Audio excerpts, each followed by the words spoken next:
Apa itu bahasa? Secara umum, bahasa didefinisikan sebagai lambang.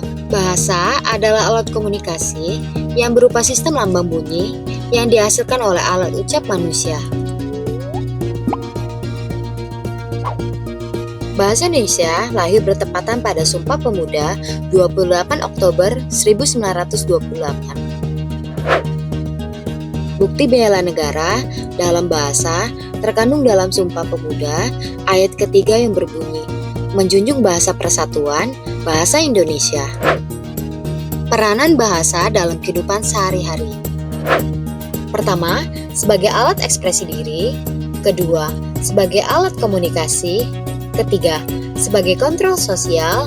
Keempat, sebagai alat integrasi dan adaptasi sosial. Kelima, sebagai pemersatu. Dampak populasi terhadap bahasa. Populasi memiliki peranan penting dalam evolusi bahasa dan budaya. Bahasa dengan populasi yang besar akan sangat mempengaruhi dalam pertahanan bahasa dari masa ke masa dan potensi untuk menjadi bahasa internasional.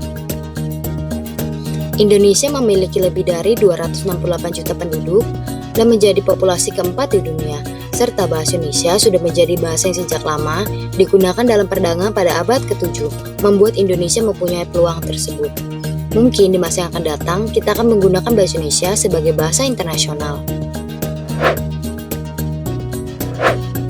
Mari lestarikan bahasa daerah.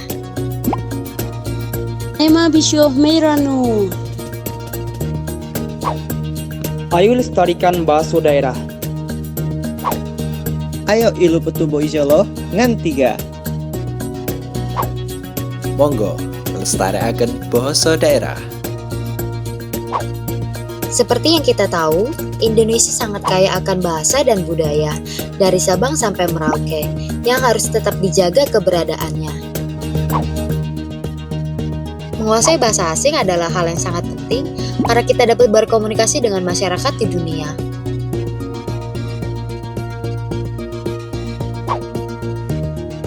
Di era globalisasi, kemampuan berbahasa sangatlah berpengaruh terhadap karir dan masa depan seseorang.